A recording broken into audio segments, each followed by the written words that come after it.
саволи дигаре ки ҳаст бобои ҳоҷи мирзо, оё зани ҳомиладоре ки кӯдак ҳомиладор ё ки кӯдак шир медиҳад рӯза мегирад ё на? ман дар ҷавобҳои пештар дар ин масъала бо хеле рӯшанӣ андохта будам. хоҳарои азиз, модарои азиз, ҳар зане ки агар дар ҳолати ҳомиладорӣ қарор дорем ва бисёре аз занҳое ки бар ман занг мезананд ки дар ҳолати ҳомиладорӣ хурдагиҳошона пас мегардонанд ё халас ҳамеша дилшӯрокӣ доранд, агар вақте ки рӯзадор бошӣ ин чизҳо ки барои ту диққат меёрад ва ҳамеша албатта ба рӯзаи ту зиён дорад. зин лиҳоз шариат барои шумо модаро хоҳарое ки дар ҳолати ҳомиладориин иҷозат додааст ки шумо рӯзаҳотона бихӯред ва аз ҳамин ҳолат ки шумо агар берун шудем иншоаллоҳ кадом вақте ки бошад ин рӯзаҳоро дар як рӯзаш як рӯз қазо бигиред. ҳамчун модарое ки албатта шир метиҳанд, инҳоро ҳам ман гуфта будам ки яъне дар ҳолати шир додан ки гуфтем аксаран ҳамин шир аз ҳисоби хӯрдан пайдо мешавад. вақте шумо ки рӯза мегиред ҳамун шир ки агар наомад кӯдакотон бо гирифта мемонанд. худои меҳрубон ҳамира шариати мо ҳамира ба назар гирифтааст ки барои шумо иҷозат доданд. вақте ки агар аз ин ҳолат шумо берун шудем баъдан қазоӣ гиред. агар модарое бошанд ки кӯдаконро мақсад бо тариқи ширҳои магазинӣ калон мекунанд, хай барои инҳош иҷозате ки рӯза доранд, инаш ҳичи боки надорад. вале модарое ки агар шир медоданд шуна ҳисоби ғизо бошад, шумо дар шариат иҷозат додааст ки шумо мақсад ана рӯзаотона бихӯред, яъне ҳеҷ боки надорад. дигар суоле ки инҷо омадааст, бобои ҳоҷи мирзо гӯед ки зани ҳоиза дар шаби қадр бояд чӣ кор кунад? савобаш мерасад ё намерасад? албатта модаро ва бародарои азиз, шаби қадр ки яке аз рӯзҳои беҳтарини ин моҳи рамазон ҳаст ки шаби ира шаб зиндадорӣ кардан баробар аст ба 83 сол зиёдтар аз ибодат, аз 1000 моҳ, ҳатто гӯем нузули малоикаҳо, ҳатто ҳазрати ҷабраил ки дар ин шаб ба мувофиқи ояти қуръон ки дар сураи қадр меояд ба замин поён мешавад. хулас бисёр шаби босавобе ҳаст. вале модаро хоҳарое ки ҳатто дар ҳолати ҳамо ҳайзам ки бошанд, шумо ба субҳоналлоҳ, ба алҳамдулиллоҳ, ба аллоҳу акбар гуфтан гунаҳгор намешавед. фақат зани ҳоиза наметавонад ки мақсад қуръонро дар даст бигирад ё наметавонад ки аз оятҳои қуръон чизе хонад, лекин аз зикрҳое ки ҳаст шумо агар истифода баред ҳичи боки надорад.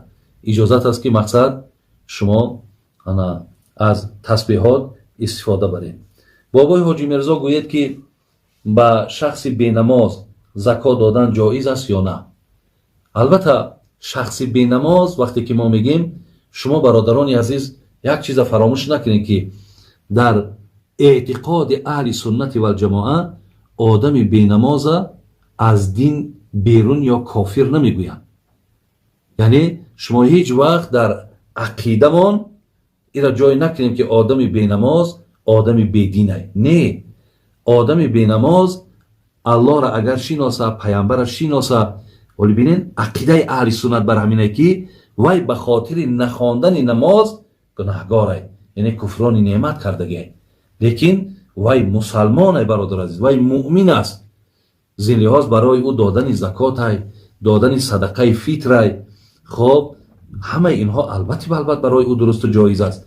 агар шумо барои ин кас мақсад аз нафрате ки дар дилтон дар нисбати инҳо доред, ин хайр надорад, балки бо инҳо бародар бисёр агар дилмон сӯзад, мо инҳоро мақсад аз имкониятҳои доштагимон бархурдоршон мекунему, даъватшон мекунем ки то намозошона хонанд, то худоро ибодат кунанд.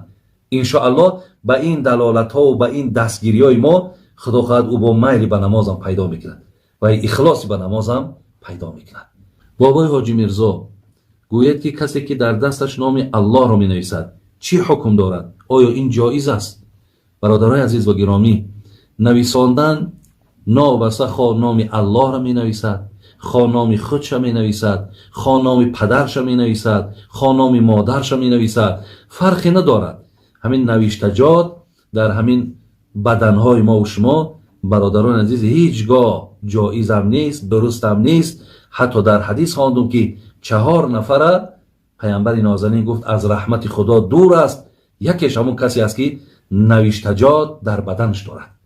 برای همین این با خیلی گناه کلانی هست که وقتی ما اگر نام الله را در دست ما نویسیم یا در یگان بدن ما نویسیم، ما ببینین حتی در تلفن ها سوال میکنن که در اکرانش صورت الله هست، میگیم با او حاجت خانه در آمدن اجازت نیست. وقتی که تو در خود بدنت این الله یا محمد اینها وقتی که کتابت میشوند، تو هر گاهی که خلاجو میدرایی، در هر یک قدم، در هر یک داخل شدن تو پیش خداوند گناهگار میشوی. امروز اگر امکانش باشد کسی نوشتجات داشته باشد، بعضی میگد هم خیلی برآمده است، داروای برآمده است که از بالاش میمالن همون حرفا همه نابود میشود. اگر امکانش باشد که حرج نباشد، با یگان ضرری به جسم شما نآورد، مقصد اونها را از پوستاتون دور کنید. و اگر نشود و یگان زیانی میآوردگی باشد، این حالت برادر عزیز برای این گناه کردگیتان توبه کنید. هیچگاه هر چیزی را که ببین برادرای عزیز، خداوند همین خیلی ما را زیبا آفریده است که دیگر حاجت به تغییر دادن در همین عضوهای ما و شما نیست. هیچگاه من میبینم بسیاری از مثال نفرهایی را که در ناخونهاشون، در دندانهاشون، در مویهای سرهاشون، در چشمهاشون هر خیل تغییرات ها میدارن. علال خصوص خواهرای ما و این بدنهای بسیار زیبایی که شما دارین رحم کنین. بسیاری از همین برنامه ها را تماشا کنین، عالی همون کسایی که مقصد در جسم هاشون چیزهای علاوگی کردن، خب تو حتی پیشای براشون ده میبینی که چیزهای علاوگی وصل کردن، همه امونها با بسیار بیماری های وزنین مبتلا شدن.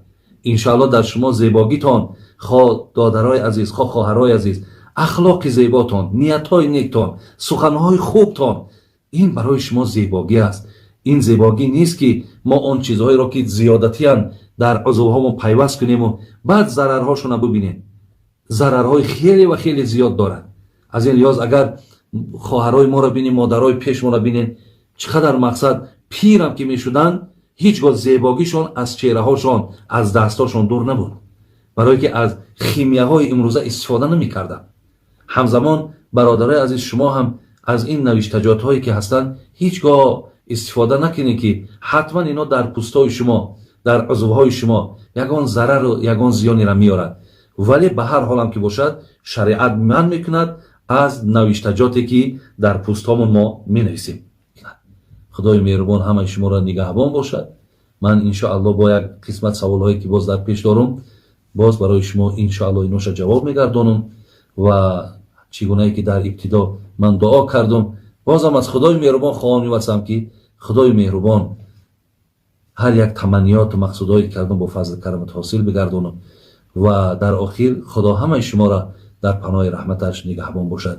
السلام علیکم و رحمت الله و برکاته.